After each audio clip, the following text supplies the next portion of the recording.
Lo primero que quiero hacer en el comienzo del comentario de hoy es mi homenaje al embajador argentino Eduardo Saduz, que acaba de fallecer hace pocas horas. Saduz fue un hombre valiente y honesto, y fue un gran diplomático. Fue el hombre que denunció todo el tema de la embajada paralela que representaba la corrupción establecida entre el gobierno de Néstor Kirchner y el gobierno de Hugo Chávez. Saduz pagó muy cara su valentía. Lo echaron. Pero dio un ejemplo de decencia, honestidad intelectual, compromiso con el país y, por supuesto, valentía. Arriesgó no solamente su cargo, sino su carrera y su situación penal en pos de la verdad. Fue perseguido por el kirchnerismo y no claudicó. Así que quiero comenzar este editorial. No quería dejar de señalar lo que representó Eduardo Saduz. Primero, en hacer caer el velo de la corrupción kirchnerista que allí despuntaba, porque además lo hizo en soledad.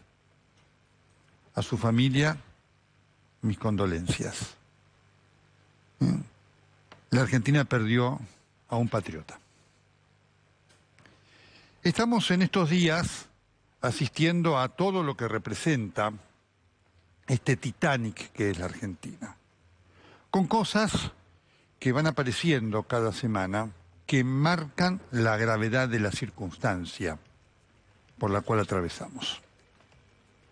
Ya dije esto de los scratch que vamos a estar hablando con Ricardo Roa. Hay un elemento muy importante para poner en el centro de la escena y entender lo que está pasando,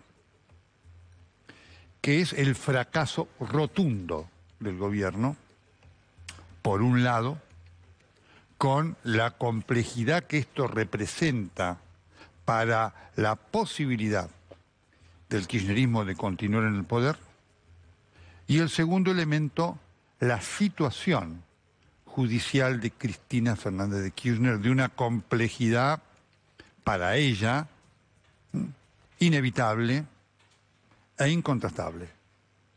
Porque lo que este juicio por la obra de vialidad ha permitido conocer con un trabajo extraordinario, tanto del fiscal Diego Luciani, nombrado por Cristina Fernández de Kirchner, como de su asistente Sergio Mola, ha permitido agregar a todo lo que ya se conocía como producto de la investigación periodística de todos estos años, ha permitido, insisto otra vez con el término, agregar más elementos y elementos de una notable contundencia jurídica. La situación de Cristina entonces tiene un futuro, un horizonte absolutamente adverso para ella y para sus hijos. Por eso es lo que estamos viendo en estos días, que es esta aparición de esta campaña de la Cámpora, ¿no? Si la tocan a Cristina, ojo con tocarla a Cristina, lo debe de Bonafini, convocando a una pueblada contra la justicia, porque si la situación no fuera de gravedad para Cristina, nada de esto pasaría. A Cristina lo que siempre marco, lo que le preocupa no es la proscripción, esa es una mentira más del kirchnerismo. A Cristina lo que le preocupa es primero tener prontuario, psicológicamente le afecta mucho. A Vudú, que estuvo preso, a Devido, que estuvo preso, se les recortó la pena, es verdad, pero el prontuario no se lo saca nadie. Son personas con prontuario, son delincuentes. Esto es lo que a Cristina psicológicamente la perturba. Y esto lo marco. El otro elemento que la perturba es el futuro, sobre todo de su hija, que no tiene fueros. Así que esta situación es determinante en lo que está pasando dentro de la psicología del poder. Y es un elemento que va a complicar muchísimo, tanto a Alberto Fernández cuanto a Massa. Para que el juicio tenga condena y vaya a las instancias definitivas, faltan años. Pero el impacto de saber que hay una condena es muy fuerte y pesa muy fuerte en la psicología de Cristina, que es la que manda, claramente. Y producto de lo que es su mandato, como venimos diciendo, es que se ven los problemas que va teniendo Sergio Massa. Se han cumplido ya 3 semanas desde su designación y 2 semanas desde su asunción. Y usted ve lo que son las medidas.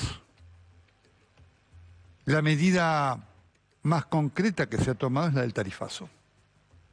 El tarifazo tiene además un valor en cuanto a representar también 2 cosas. Primero, un hecho que al kirchnerismo nunca le había pasado.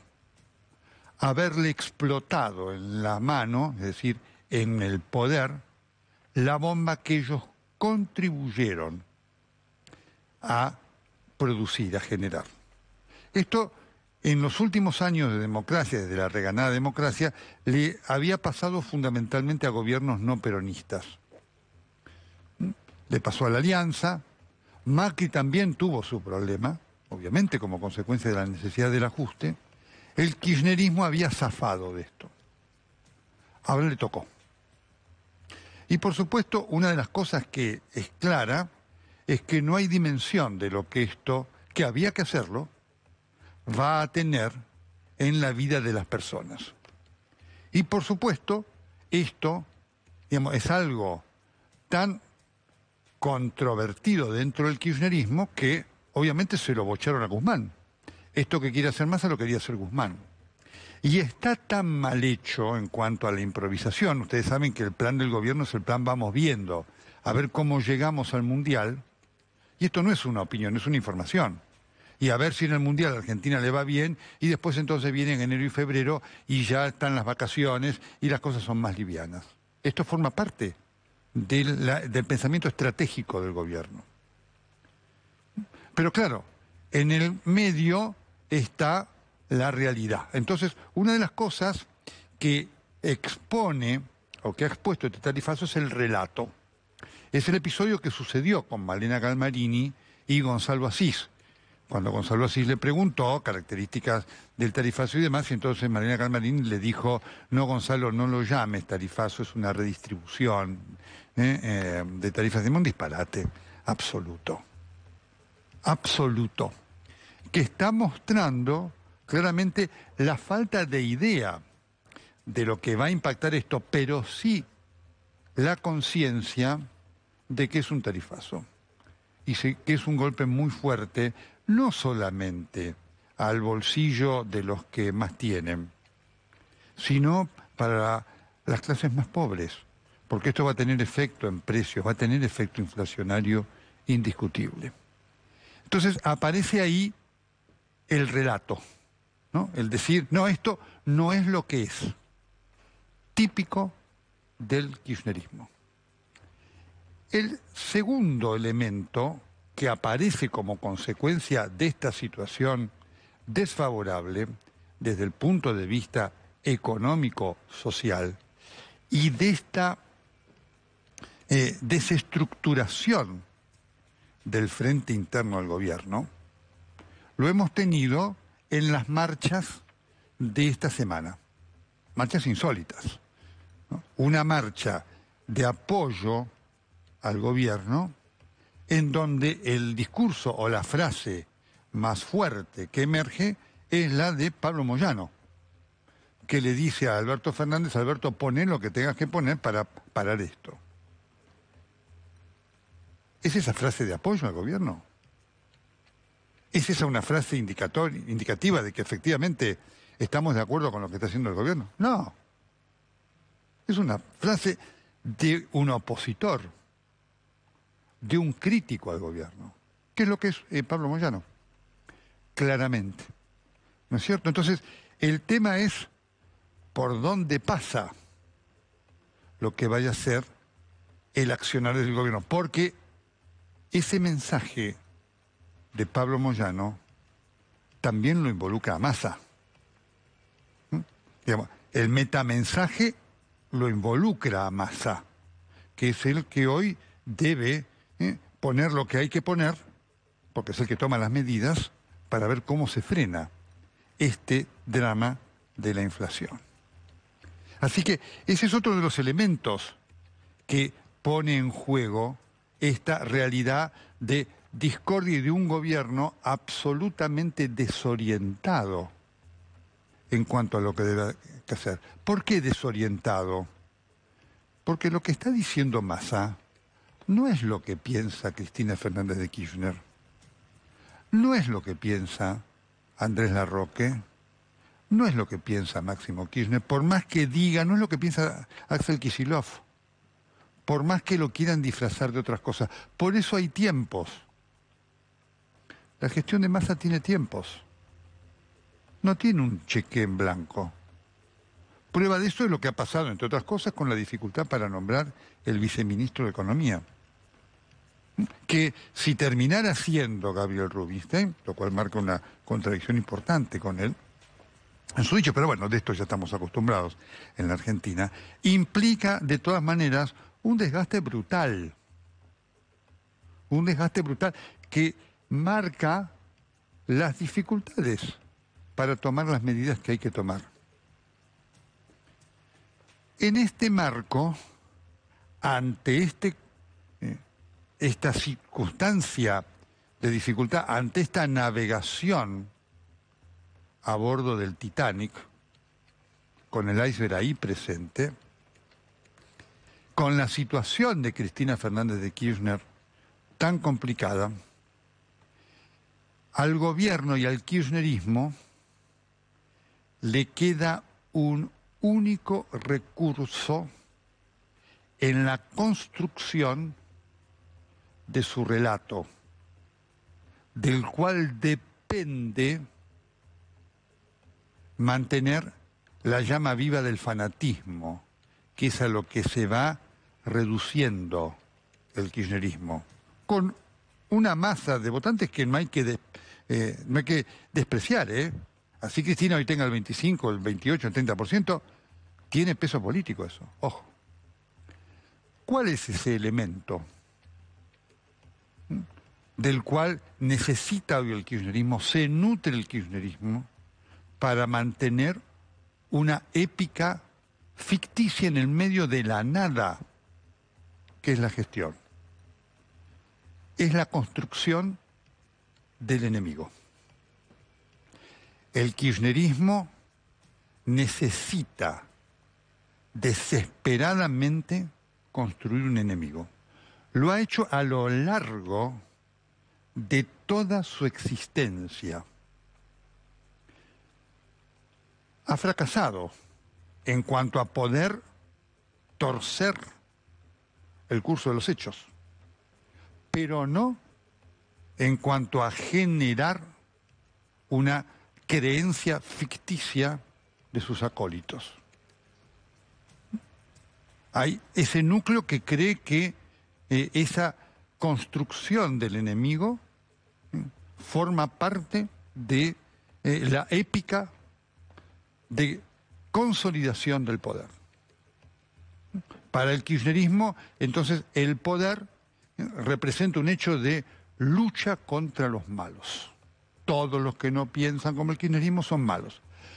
Cuando las cosas están más o menos bien, eso puede pasarse a un segundo plano, puede. En el gobierno de Cristina estuvo en el primer plano. Fue lo que pasó, el enemigo fue Clarín, fuimos nosotros. Ahora hay que buscar otros enemigos, porque la situación se desmorona. ¿De qué bienestar se puede hablar? De ninguno. ¿De qué éxito del gobierno se puede hablar? De ninguno. ¿De qué posibilidad de proyectar una mantención en el poder en base a los hechos se puede hablar? De ninguna. Por lo tanto, lo único que queda es la construcción del enemigo. Tenemos que, esto lo dice el kirchnerismo, tenemos que ver cómo creamos malos. Y entonces, claro, en esa circunstancia, la actitud de los acólitos es distinta. Usted ya no evalúa si estuvieron bien o estuvieron mal. No.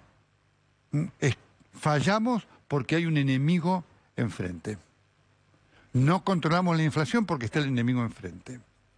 No hay más trabajo porque está el enemigo enfrente. Ojo con esto, porque es de una enorme peligrosidad y encierra la construcción de una cultura antidemocrática. Con el adversario se compite, en todos los órdenes, en el deportivo, en el intelectual, en el político, porque implica que efectivamente todos están en pos de un objetivo con armas lícitas y en pos de lo que significa la pluralidad. Es decir, los Boca y River conviven. Cuando River se fue al descenso, para Boca fue un problema. Después uno trata de ganarle, pero necesita del otro. El enemigo es distinto. Con el enemigo no hay convivencia posible. Al enemigo se lo aniquila. Ojo con esto, porque esto tiene consecuencias en la vida de las personas y de las sociedades, más allá de un gobierno. Y este es el problema que hoy tiene la Argentina. Concluyo con esto, porque para que nos demos cuenta de esta situación, en la reunión del Council of the Americas, que estuvo bastante despoblada, hay que decirlo, supo tener momentos de mayor esplendor, Massa y Rodríguez Larreta dijeron algo más o menos similar, más allá de cosas tremendas. Dijo Massa, no hay que tener vergüenza de sentarse con la oposición. Sentarse con la oposición y tener vergüenza, digamos, ¿dónde está la cultura democrática? Un disparate. Pero, bueno, dijo Rodríguez Larreta, tenemos que hacer una coalición, pero la idea de Massa es, bueno, tenemos que juntarnos. No se sabe cuándo. Dijo Rodríguez Larreta, hay que hacer una coalición, no se sabe cuándo. El embajador de los Estados Unidos aportó sentido común, dijo, pero escúchenme, háganlo ahora. Porque los que sufren son los ciudadanos, es decir, cada uno de nosotros. En esta Argentina que sigue siendo un Titanic rumbo a su iceberg.